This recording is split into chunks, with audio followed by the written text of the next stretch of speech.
Good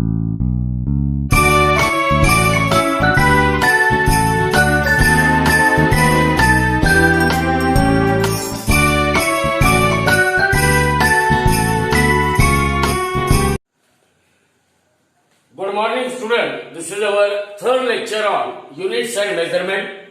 In the previous lecture, we had seen what are the different uses of dimensional analysis, and one of the important use is to check whether the given physical equation is dimensionally correct or not.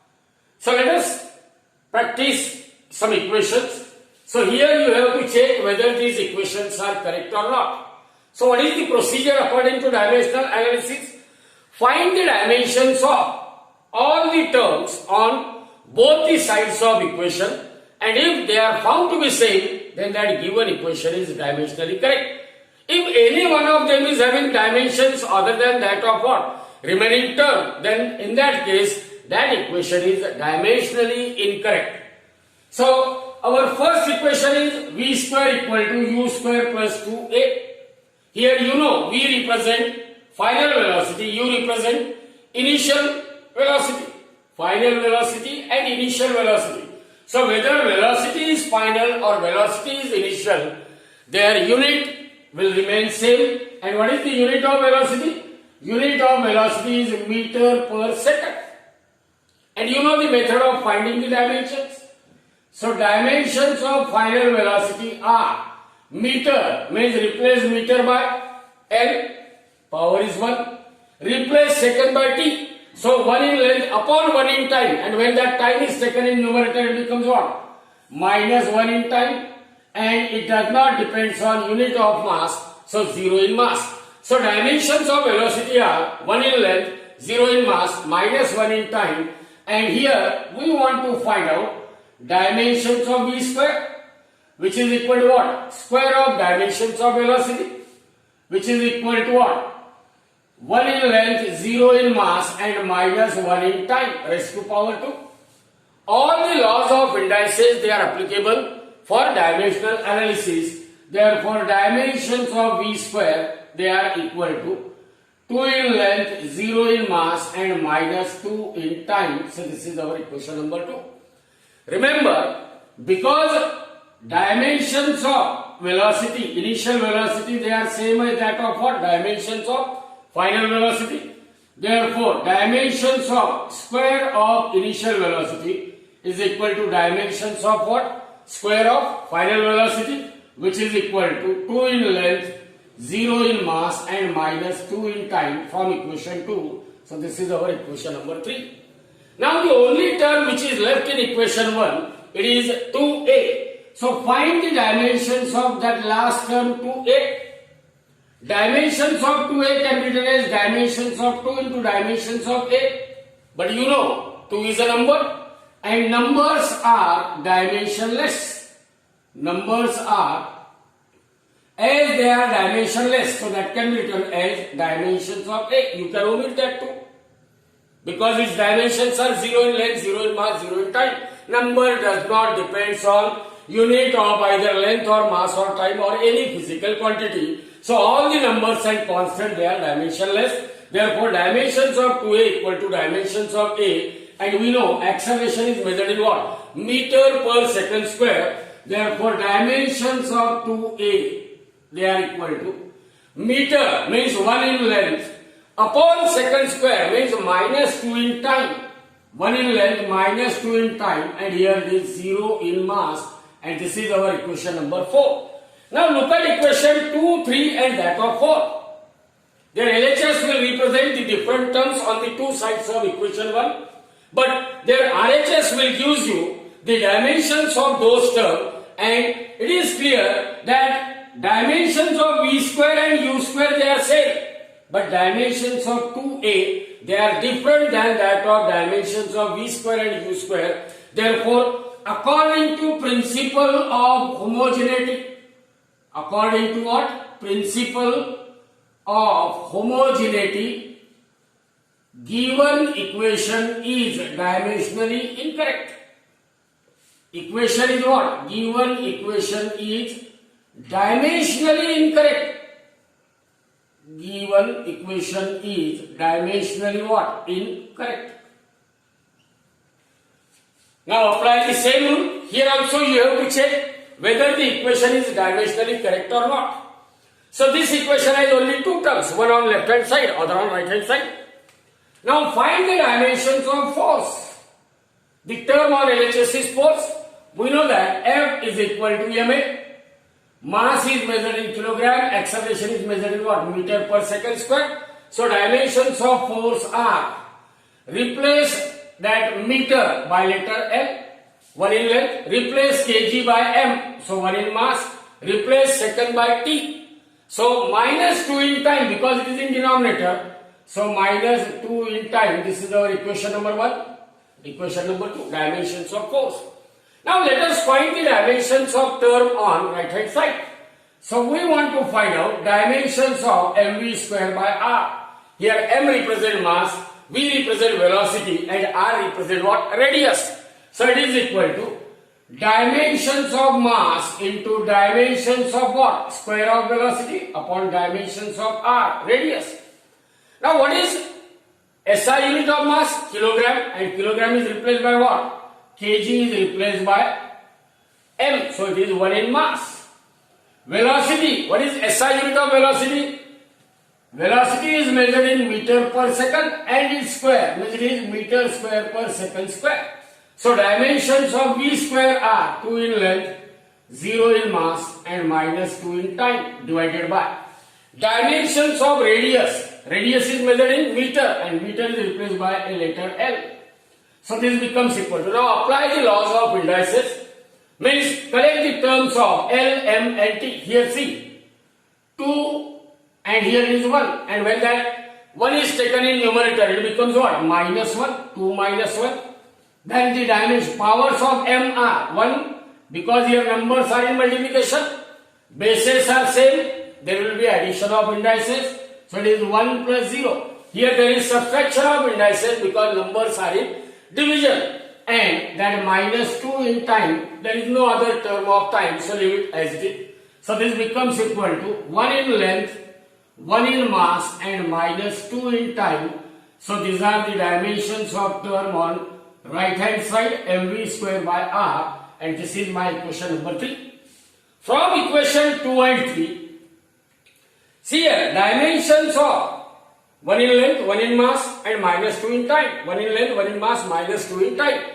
As the dimensions of terms on both the sides of equations are same, therefore what you can say? According to principle of homogeneity, given equation is dimensionally correct. Given equation is what? Dimensionally correct. Now here you can check the dimension of the terms on two sides. Here this is one of the kinematical equation. S represents displacement. So as the displacement is measured in meter, so what are the dimensions of displacement? 1 in length, 0 in mass and 0 in time. This is equation number 2, this is equation number 1. The second term will be u into t. U represents initial velocity. SI unit of initial velocity is meter per second. Into time, its unit is s, so it gets cancelled. So u into t, it has again dimensions of, see here second get cancelled with second and leaving only meter, so 1 in length, 0 in mass, 0 in time. This is equation number 3. Now the last term is half at square, half of a into t square. That can be written as 1 by 2 into dimensions of acceleration into dimensions of what? T square. 1 by 2 is a dimensionless quantity, so you can omit it. Now what are the dimensions of acceleration? Acceleration is measured in what? Meter per second square. And square of time, dimensions of time is what? Second, and its square is second square. So this second square get cancelled with second square. So leaving only meter, therefore dimensions of half a t square is equal to, you can write here 1 in length, 0 in mass and 0 in time. This is equation number 4. Again look at equation number 2, 3 and 4. Then LHS will represent the two, LHS will represent what? The terms on both the sides of equation number 1. While their RHS will represent dimensions of terms on the two sides of equation, and everywhere these dimensions they are found to be same, one in length, one in length, one in length, 0 in mass, 0 in mass, 0 in mass, 0 in time, 0 in time, 0 in time. Therefore, according to principle of homogeneity, that given equation is dimensionally correct.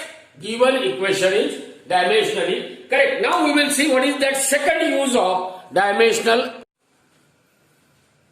Now that second use of dimensional analysis is to establish the relationship between what? The related physical quantity. Now in your textbook on page number 15, a question is given, an object is falling freely under gravity, and when it reaches a height h, it acquires velocity v.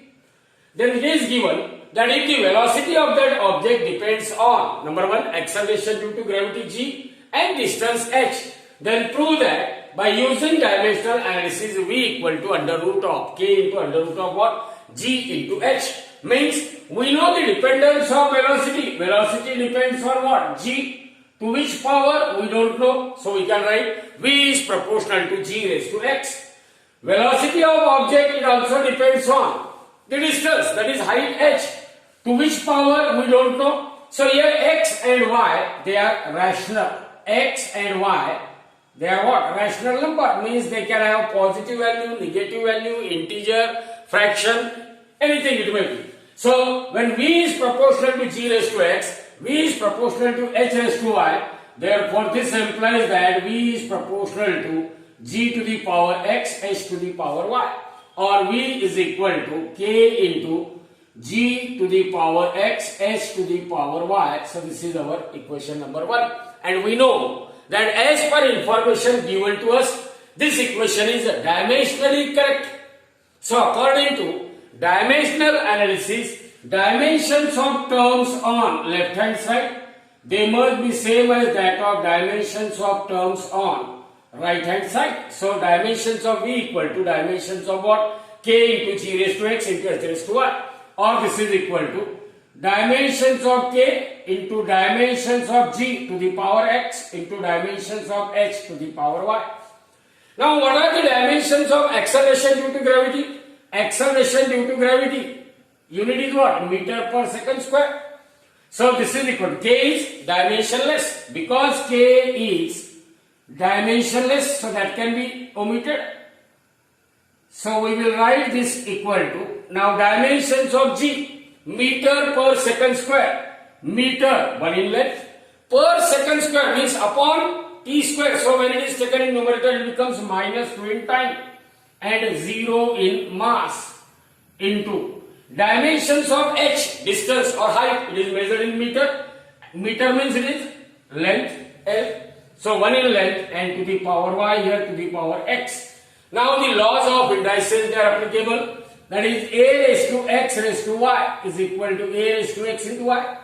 So therefore, and dimensions of velocity are, velocity is measured in meter per second. So dimensions of velocity are 1 in length, 0 in mass and minus 1 in time, and that is equal to, simplify this bracket, 1 into x in length, 1 into x in length means x in length, 0 into x is 0, so 0 in mass, and minus 2 into x, so it is minus 2x in time, into, here L to the power 1 to the power y means 1 into y in length, so y in length.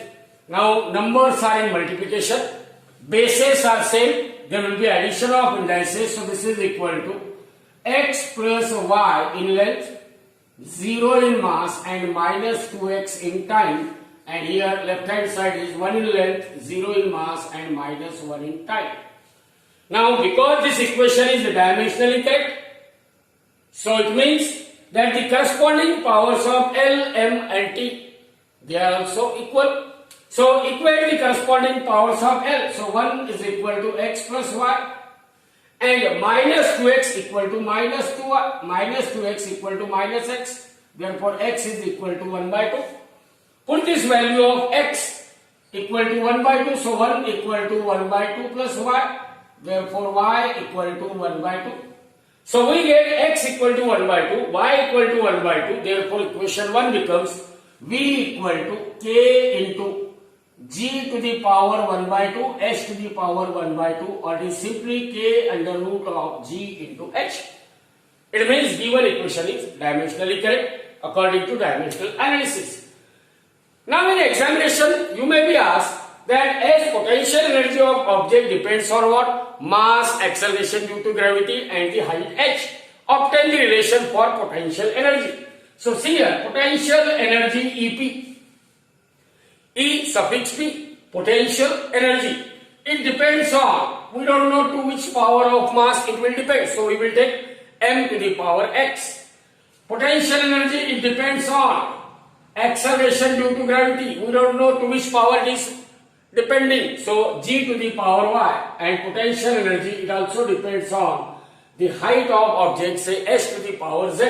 So here we are having the dependence of potential energy on mass, acceleration due to gravity and that of height. So these three equations, they will imply combinedly that potential energy is proportional to m to the power x, g to the power y and h to the power z, or it is equal to k into m raised to x, g raised to y and h raised to z. This is our equation number 1. Remember, whatever information is given to us, as per that information we have set this equation. So this equation must be what? Dimensionally correct. This equation, it must be dimensionally correct. Means the dimensions of term on left hand side, they must be same as that of what? Dimensions of terms on right hand side. Therefore, dimensions of EP equal to, see here, dimensions of K. K is constant. K is constant of proportionality. It is dimensionless, so you can leave that term, and here you can write it is equal to dimensions of m to the power x, dimensions of g to the power y and dimensions of h to the power z. Now what are the dimensions of energy? See here, dimensions of energy. Energy means work done. Work done means force into displacement. And so dimensions of potential energy are 2 in length, 1 in mass minus 2 in time. These are the dimensions of work done, dimensions of kinetic energy, dimensions of potential energy, because all these quantities, they are having what? Same SI unit, and that is equal to, mass is measured in kilogram and kilogram is replaced by m. So 1 in mass raised to power x. Acceleration due to gravity, it is measured in unit of what? Meter per second square. Meter means 1 in length, per second square means minus 2 in time, raised to power y. Height h. Height is measured in meter and meter is replaced by L. So it is 1 in length to the power z. Apply the laws of indices. So here the left hand side is 2 in length, 1 in mass minus 2 in time, and that is equal to, see here, m to the power 1 to the power x, a raised to x raised to y, a raised to x whole raised to y is equal to a raised to x into y. So it is 1 into x is x, so x in mass, then 1 into y, y in length, minus 2 into y, so minus 2y in time, and 1 into z, so it is z in length. And look at this, all the numbers they are in multiplication. So let us add the indices of those numbers whose base are same. So here this is equal to, now look at the terms having base as L. So y, and here what is this power? Z, y plus z in length. Then collect the terms of m together. It is x. Is there any odd term? No. So it is x in mass. And now collect the terms of t. Add the power. So minus 2y in time. So the LHS are 2 in length, 1 in mass, minus 2 in time. And RHS are y plus z in length, x in mass, minus 2y in time. Because this equation is dimensionally correct, according to dimensional analysis, you can equate the corresponding powers of length, corresponding powers of mass and corresponding powers of time. So here we will get 2 equal to y plus z. Equate the powers of m, then equate the powers of m. So 1 is equal to x and equate the power of t. So minus 2 equal to minus 2y, therefore y equal to 1, x equal to 1, y equal to 1. Put here, so 2 equal to 1 plus z, or z is also equal to 1. So we are having the values of x, y and z as 1, 1 and 1. Therefore expression for potential energy EP equal to K into mgh111. Remember here, this constant of proportionality cannot be obtained by using dimensional analysis because it is the limitation of dimensional analysis.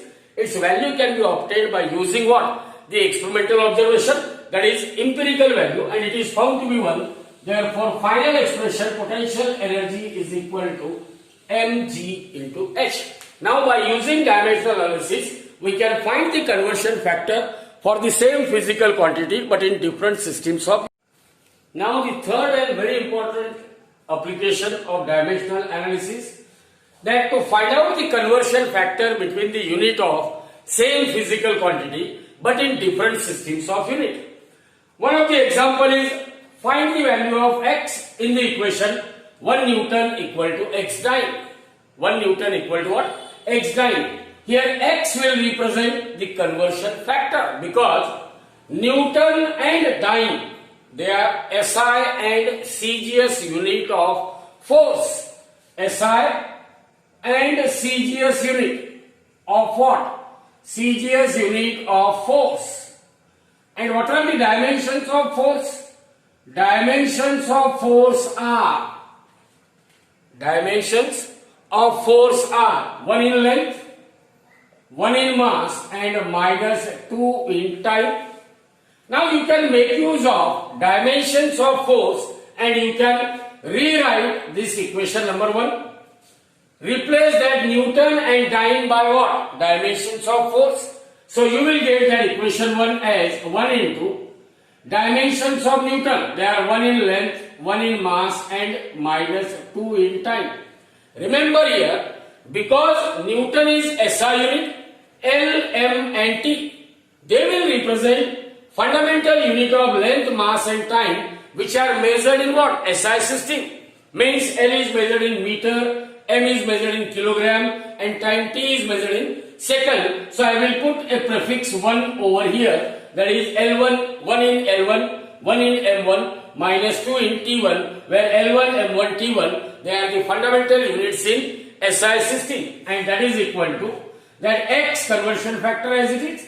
Now replace dyne by dimensions of force, which are again 1 in length, 1 in mass and minus 2 in time.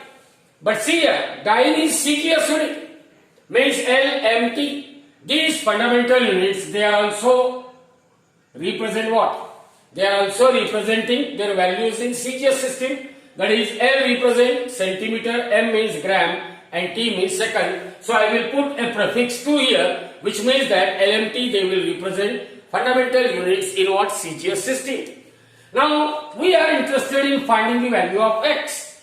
So here you can write this as L1 upon L2 to the power 1 into M1 upon M2 to the power 1 into T1 upon T2 and to the power what? Minus 2, and that is equal to X.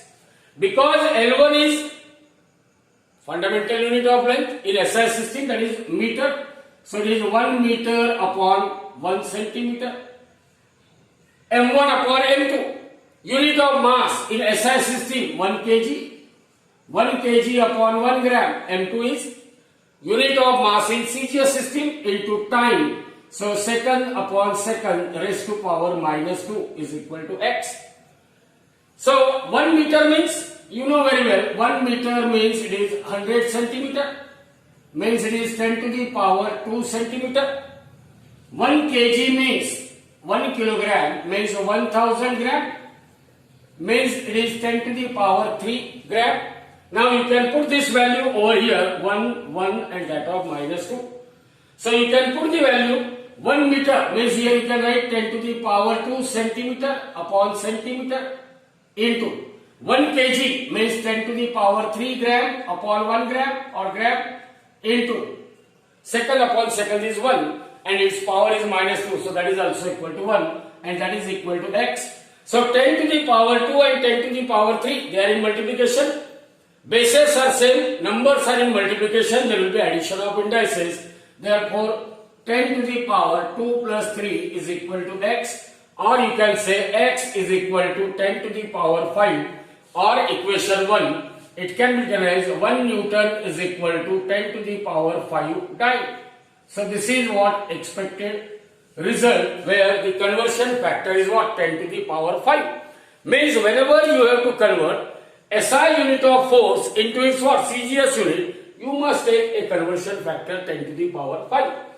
Now one more conversion you have to calculate. 1 Newton per meter square equal to x dyne per centimeter square. See here, Newton is a unit of what? Force. Meter square is a unit of what? Area, and you know that physical quantity, force per unit area, is nothing but pressure. And what is SI unit of pressure? It is Pascal. It is what? Pascal. So 1 Pascal is equal to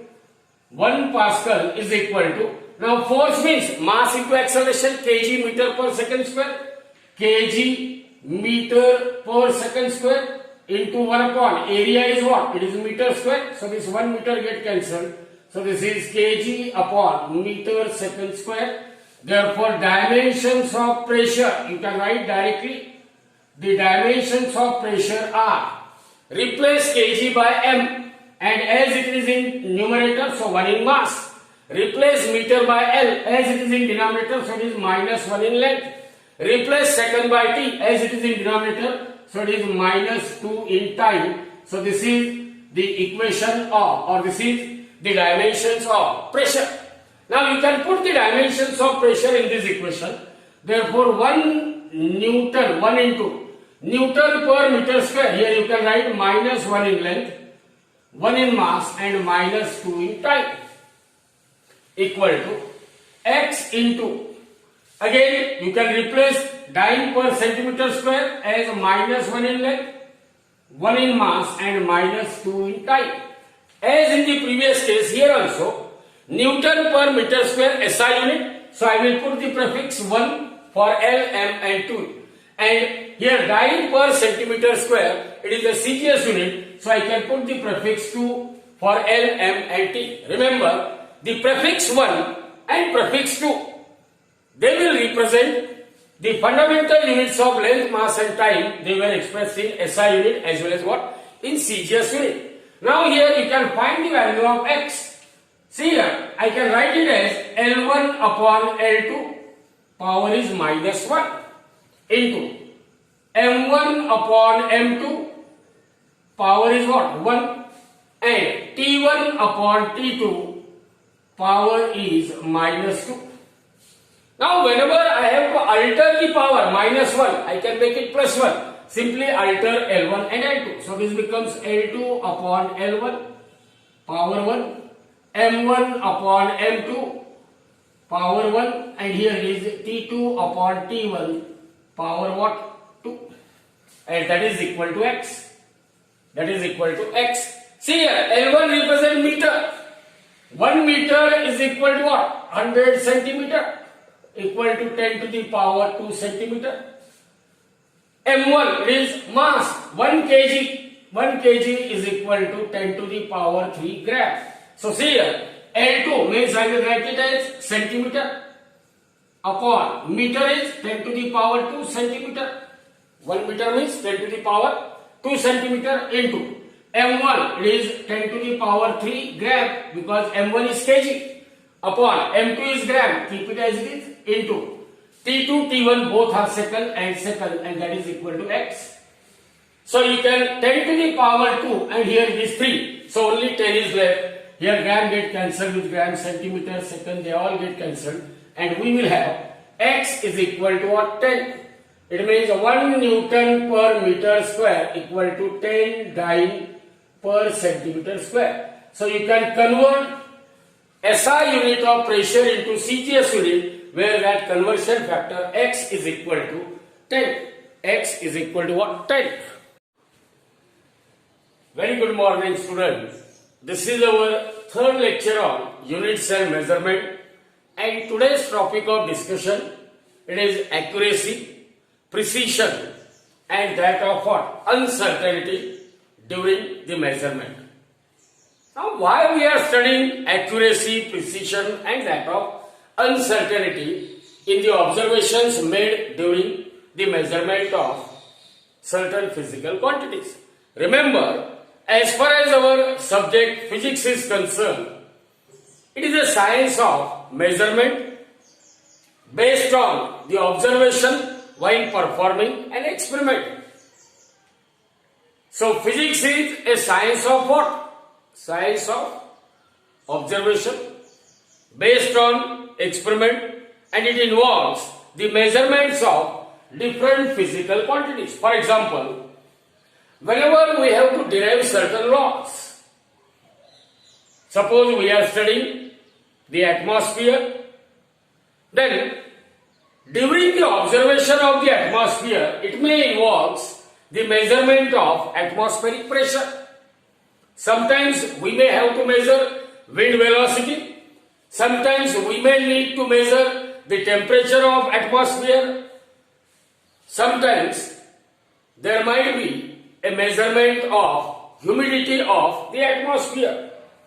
So while measuring the different physical quantities during the observation in an experiment, remember, measurement of physical quantity, it must require both accuracy as well as what? The precise value. Then only you can conclude to a definite law. So if the measurement of any physical quantity, whenever we say that measurement is accurate, so what is the accuracy in the measurement? Accuracy in the measurement is nothing but if the measured values of physical quantities, they are found to be same as that of actual or the true value of a given physical quantity. For example, you want to measure the length of an object and you measure it as 1.5 centimeter, and the actual length of object is also what? 1.5 centimeter. Then what you can say? As a measured value is same as that of true value or the accurate value, then you can say that the length of object is measured accurately. So accuracy, regarding accuracy, what you can say? If the measured values are same as that of true value or actual value, then you can say there is an accuracy in the measurement of a physical quantity. Or in other words also you can define accuracy of measurement is nothing but it is the measure of how close the measured value to the true value or accurate value. Means if the true value is 1.5 and measured value is 1.48 or measured value is what? 1.49, then the accuracy in second experiment, second set is more as compared to that of what? First.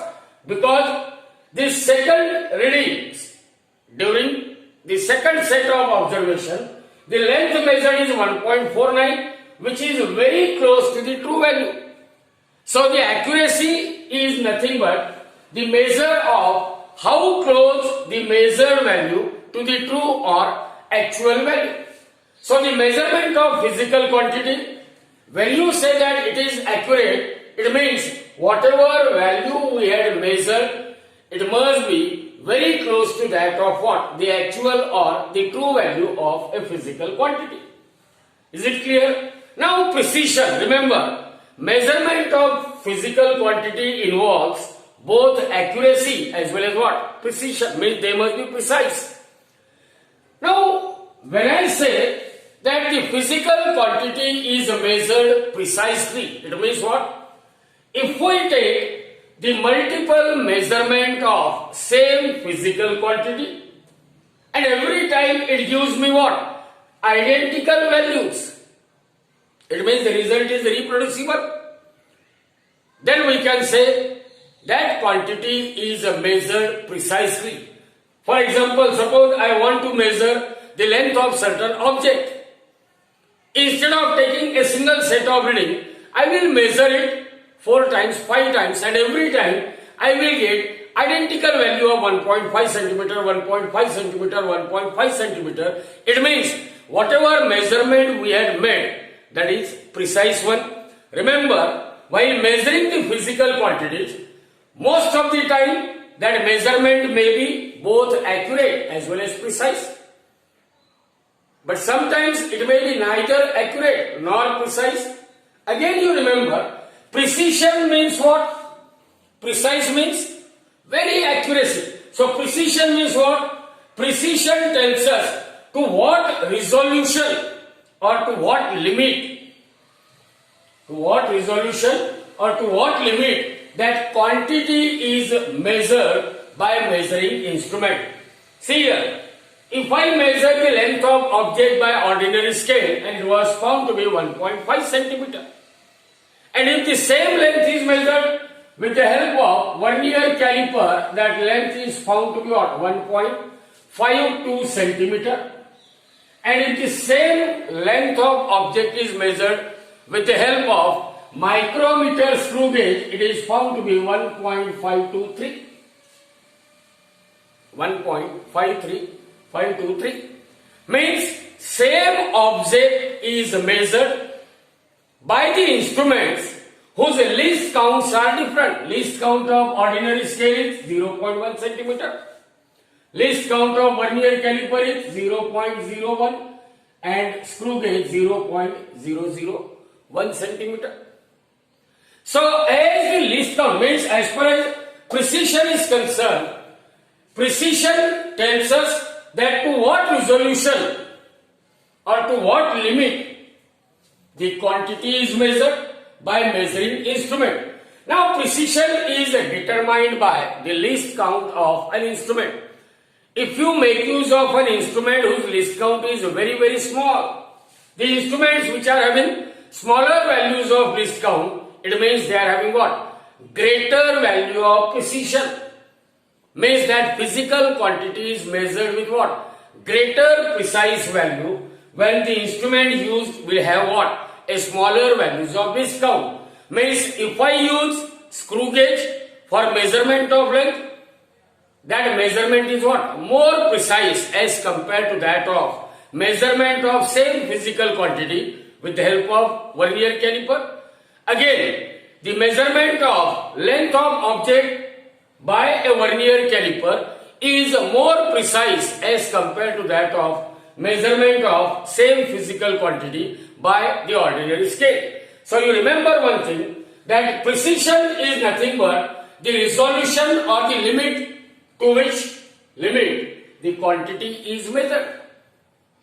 Limit to which that quantity is measured is nothing but precision, and it depends on the least count of instrument used for measurement of that physical quantity. Smaller is the least count of instrument, greater is the precision in the measurement of a physical quantity. So remember, both this accuracy and precision, that measurement may have both accuracy as well as what? Precision, or neither accuracy nor precision. Sometimes accuracy is more than precision, sometimes precision is more than accuracy. Let us see here, I have taken one of the example. Suppose I am having certain object whose true value of length is 3.678. There is certain object whose length is 3.678. This is true value or actual value. Now I will measure this true length by performing two different set of experiment by using two different instruments of different least count.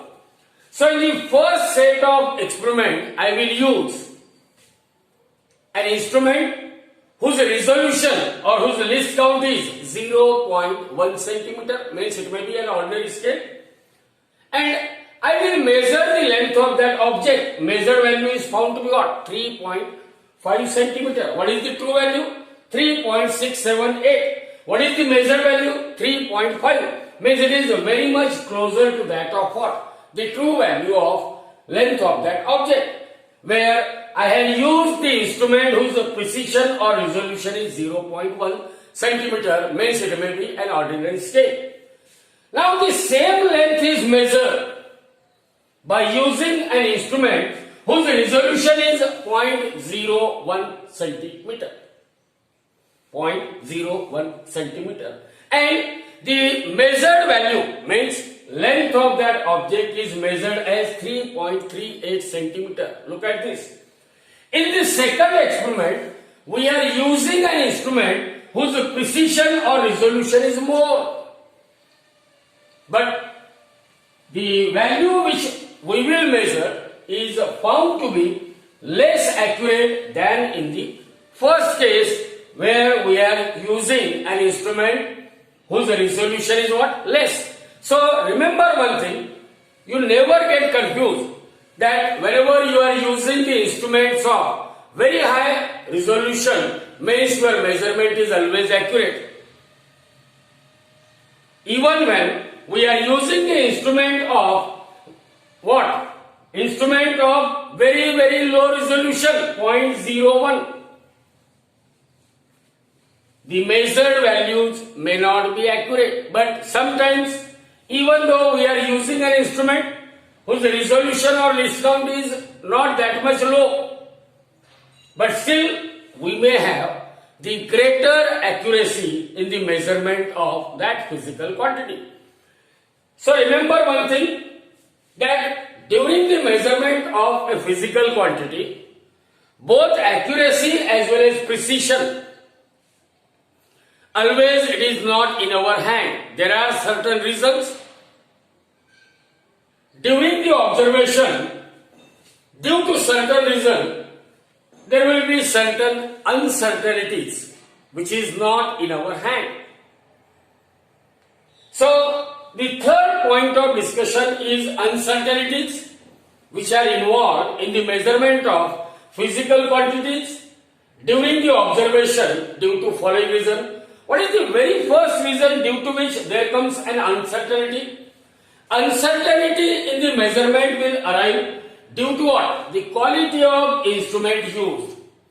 If you are using low quality instrument, definitely you know that the measurement is neither accurate nor precise when you use low quality instrument.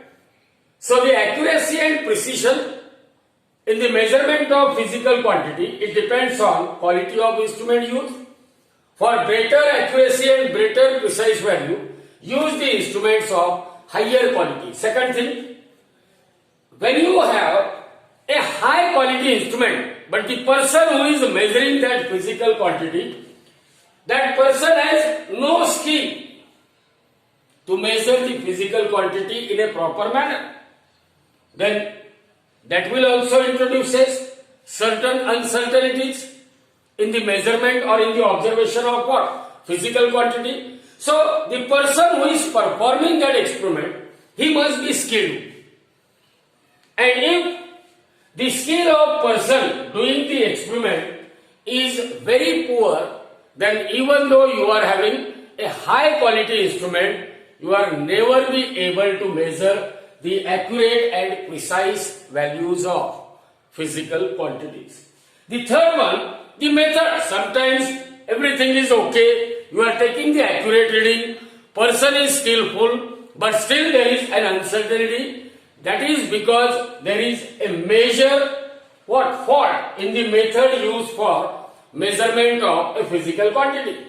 For example, when you want to measure the thickness of hair, and if you use that scale,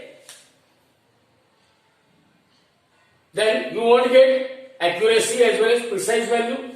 And the fourth and last one, there are certain external and internal factors that will affect the result of the experiment. See here, while performing the Young's experiment, in our laboratory we are performing Young's experiment during winter season, when the temperature is somewhat low. So the extension produced in wire for every half kg will be somewhat less. When the same experiment is performed during summer, that ambient temperature is more, means extension produced in the wire for same half kg load will be more. And that is due to what? The external factors, that is variation in the ambient temperature, which is not in our hand.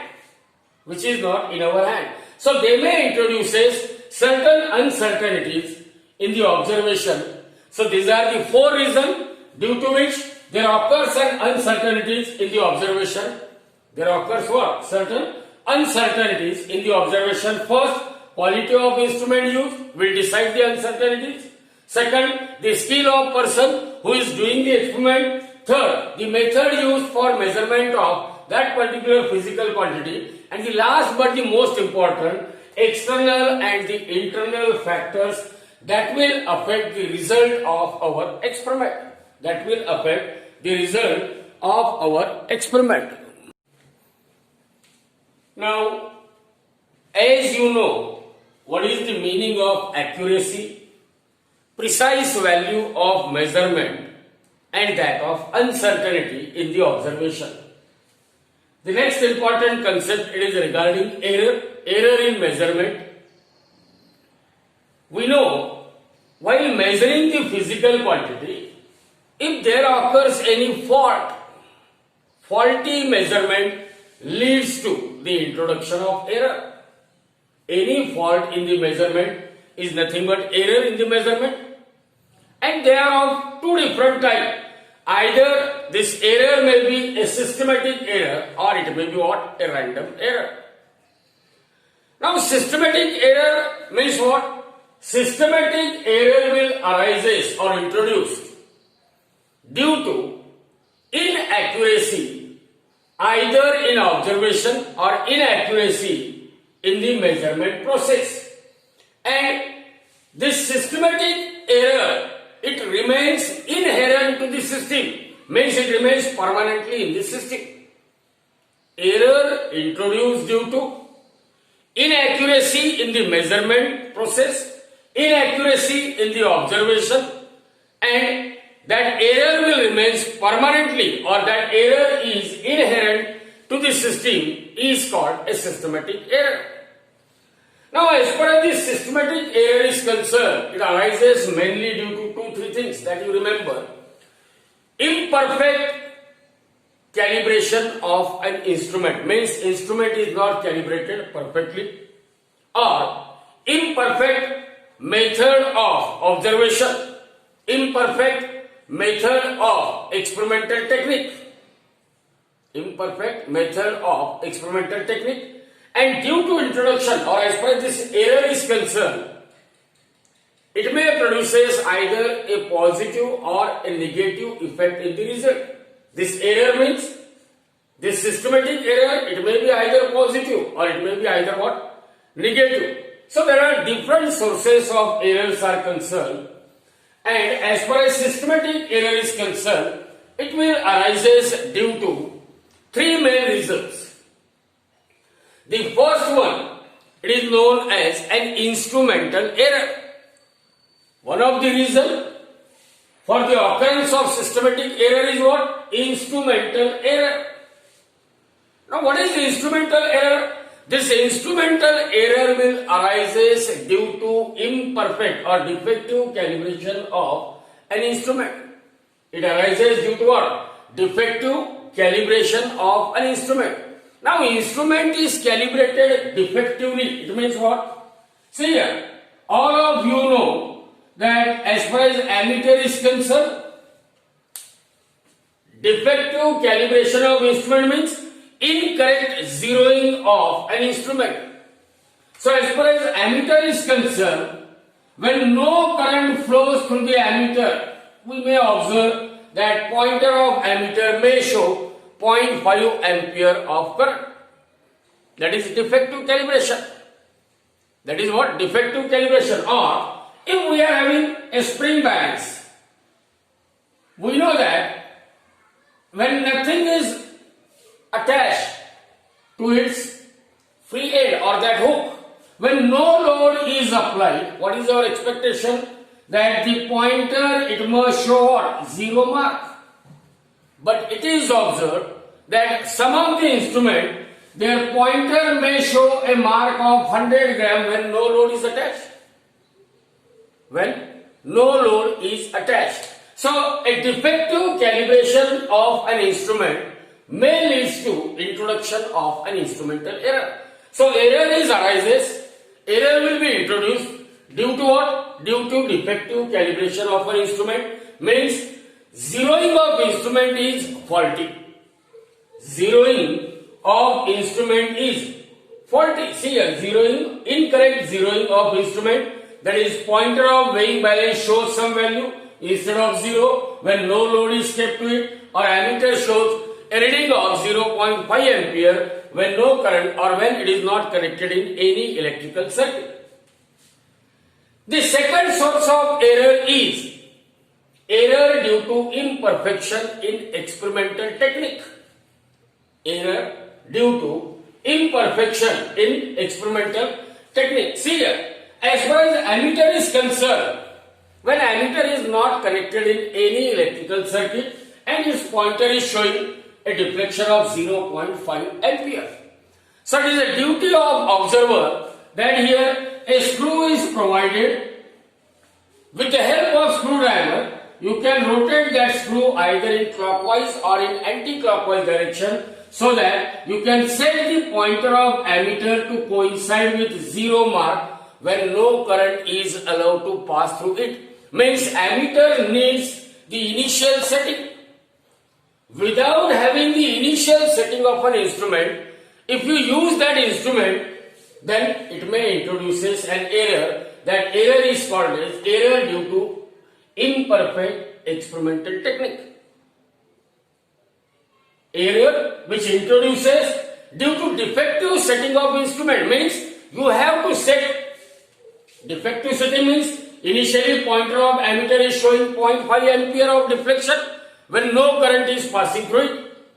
So with the help of screw, you can rotate the screw in such a manner that pointer shows 0 mark and then perform the experiment. Then only your readings are free from any error due to what? Imperfection in experimental technique. And the third source of error, systematic error, it is personal error. Sometimes that observer who is just measuring the readings, that observer may causes what? Faulty observation. It is a fault of an observer. That observer may be biased. That observer may be biased. Carelessness in observation. Observer is not careful about the observation. Any kind of carelessness by an observer in an observation may lead to introduction of a personal error. That observer sometimes is not having a skill to perform that experiment. It may introduces an error.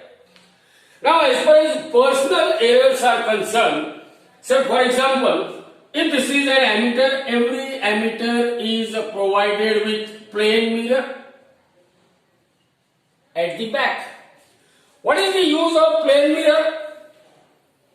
The observer will have to set the position of his eyes in such a manner that the image of pointer will not be seen in that mirror. It means whatever reading is taken by that observer, it is free from any error due to parallax. In every ammeter, plane mirror is provided at the back of a pointer, and observer will have to what? Set the position of his eyes in such a manner that the image of a pointer will not be seen in the mirror. Then only whatever reading is observed by observer, it is free from parallax, because it may happen that pointer, if mirror is not provided, pointer is showing a reading of 10 and observer is observing from this side. He may say that reading is 9. If observer is observing that reading from this side, then this observer may say that reading is 11 ampere, but the actual reading is 10.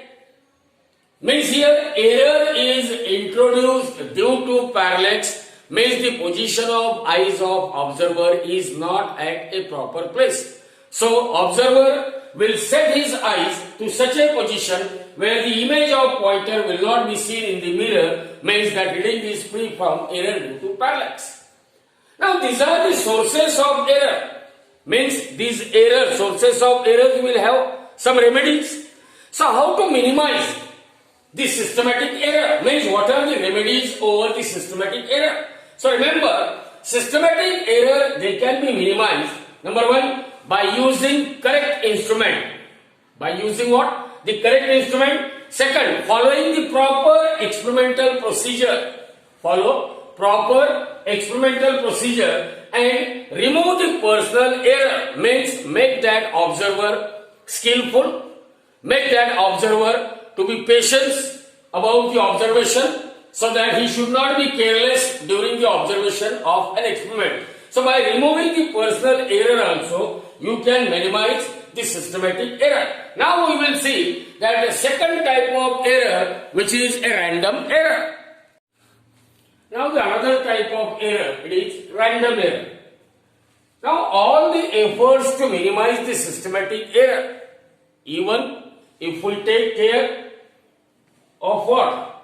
All the procedure to minimize the systematic error by using proper instrument, by following the proper experimental procedure, by minimizing the personal error, still there will be an introduction of error. Even we have taken care to minimize the systematic error, still error are introduced. And those errors which are introduced, even after taking care of minimizing the systematic error, those errors, they are called as random error. Now what are the sources of random errors here? The sources of random error, that is not in our hand. Error is introduced, random errors are introduced due to variation either in the temperature or variation in the pressure or variation in what? The voltage from the power supply. Whenever we are performing the experiment and if there occurs a variation in temperature, for example, when Young's experiment is performed in the winter, then the extension produced in that experimental wire for each half kg load will be somewhat less. And when the same experiment is performed during the summer season, then the extension produced in the wire per half kg load may be more. Means variation in temperature where that experiment is performed will introduce an error. That error is known as random error. While performing an experiment where the pressure of gas plays an important role, and by any reason, if the pressure of gas is changed, it will introduce an error known as a random error. Now, as far as electronics instruments are concerned, we know that whatever supply is given to the power supply as an input, if there is a variation, instead of 230 volt AC, suddenly there will be a drop in voltage or rise in voltage. Ultimately, that DC output, it gets affected if it is not a regulated power supply. So any variation in the voltage and the output of power supply will ultimately introduce an error in the measurement of that particular physical quantity. So this is all about the different types of errors.